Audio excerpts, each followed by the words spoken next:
Borat subsequent film, or Borat 2, Borat subsequent film, which was released 2020, not that long ago, like October, November, I'm thinking. Directed by Jason Wadena. It stars the obvious Sacha Baron Cohen, who made his groundbreaking success back in 2006 with the original Borat, and that was a huge cult hit, and it is one of the all-time funniest great comedy films of all time.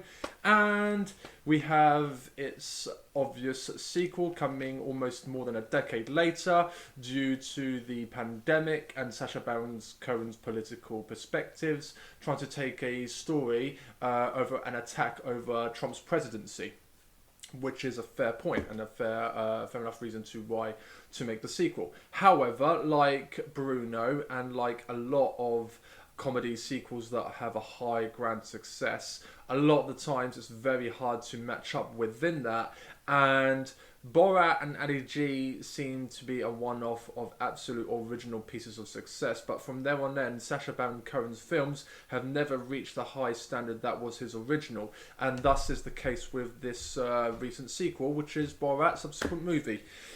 The result is like a lot of comedy sequels, and especially what Cohen's doing, is a tired, unfunny, unfurnished, schmaltz, PC propaganda dribble like a match burnt out completely. That's the best way to describe Borat's subsequent film.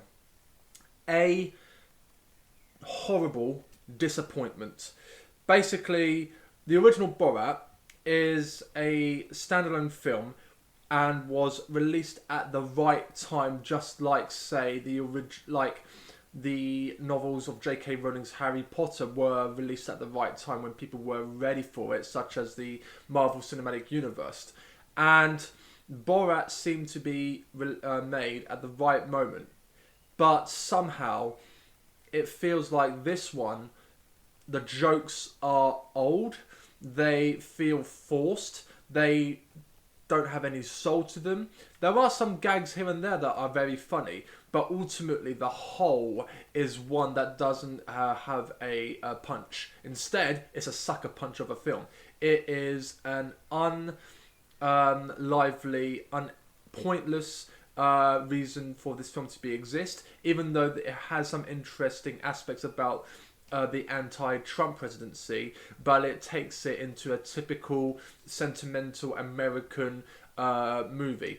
In a way, Sacha Baron Cohen, like Seth Rogen and Ricky Gervais, they are, all three of them, terrific comedians, but terrible directors in my perspective. Ricky Gervais is not good when it comes to films that he writes and directs, unless he is partners with Stephen Merchant, which is why The Office works so well. And the same goes for Seth Rogen. Seth Rogen, when it comes to him directing movies or producing films, I am not a big fan of it. Such as that one with Joseph Gordon-Levitt and Anthony Mackie, The Last Christmas, I think it is, the night before Christmas, or the last night of Christmas, or something. And This Is the End, which I think is a very overrated movie, and I found the humour in that incredibly numbing. And Sausage Party, I thought parts of it were funny, but overall the over-the-topness and the purposeness of the over-the-topness of that film really left me feel incredibly numb and ultimately quite cringe-worthy. So those three talented artists are not talented filmmakers as far as original and edgy, poignant storytelling is concerned. Seth Rogen should stay with Judd Apatow, and Sacha Baron Cohen should continue giving more versatile, grandiose, edgier, brave performances like he did recently with a film called The Trial of the Chicago 7, directed by Aaron Sorkin. But neither here or there. He once had a 1 minute iconic film with his Borat, but ultimately since then he has gone downhill from there. All of his films after the original Borat have never reached that level of greatness, And I think he needs to understand that. But yeah, he is a really terrific comedian and an actor as well. Very funny guy. Too bad that he is not that much talented as a filmmaker or coming up with a method of filmmaking is concerned. He's trying to be an auteur, such as Seth Rogen is trying to be an auteur, such as the other comedians are trying to be. Ricky Gervais, for example, terrifically funny people, just not that great when it comes to filmmaking, in my perspective anyway. So here, he basically takes away everything that made the first Borat so special, and instead forces in a PC propaganda film in the wake of the Me Too movement, you see, because in Kazakhstan, you see, from his perspective, or from the film's perspective, women are treated absolutely poorly, right? So the story unfolds as he has a new daughter who's treated like a slave, and he decides to take her to America. And what happens is that she meets a group of feminists. She meets a world where, you know, women are treated more equal than they are treated in, say, Kazakhstan. And Baron Cohen wants to make a huge statement about this. Unfortunately, it falls absolutely flat into schmaltz, sentimental, feminist propaganda, PC bullshit, because it turns into a cliche sort of territory, and it takes away, like I said, because it takes away what made the first one so well, such as the ending, which I find absolutely appalling because it doesn't make sense whatsoever. Then you could say that Borat, you know, is a comedy, it's a farce, it's not to be taken seriously. But I didn't buy the ending whatsoever with the whole idea, without spoiling anything. Let's just say something to do with a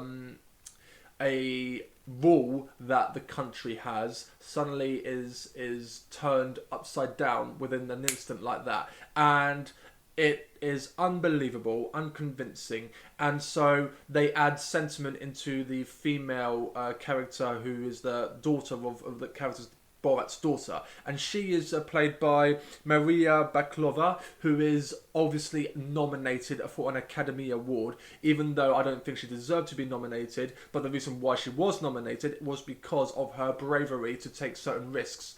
Not necessarily the performance-wise, but there is an infamous scene which is going around the globe on YouTube and social media, etc., where she meets, I think it is Rudy Giuliani, Trump's lawyer, and there was actually a hidden camera where they actually went into a hotel, and she has to basically pull on a mask by pretending to be that character, and where Rudy Giuliani is basically acting quite predatory or sleazy to a certain degree, and that made them the huge headlines, and that is pretty much the center of the sequel, the biggest moment in the film itself. The rest, on the other hand, is nowhere near as shocking or edgy or poignant or meaningful as the original did, even if it is desperately forcibly and trying so hard to be as strong as the first one is. It never achieves it because of political bullshit correctness, where the original was politically incorrect, which is why the film works so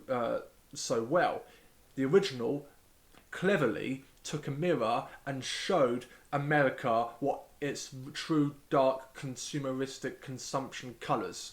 This one decides to go against exactly what it was trying to achieve in the previous film by using political correctness and sentimental American schmaltzness into something that is anything but. And that is why I'm very disappointed with this film.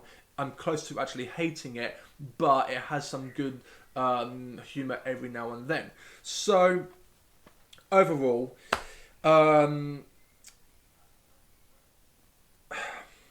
the ending is absolutely atrocious.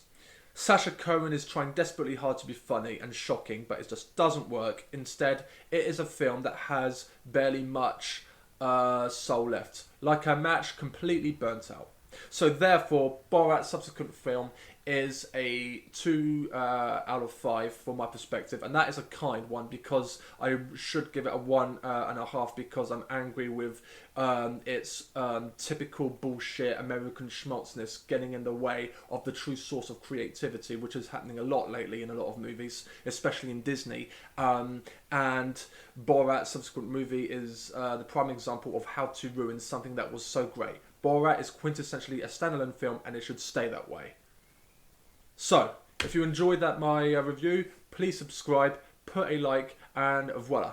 Au revoir, arrivederci, ciao.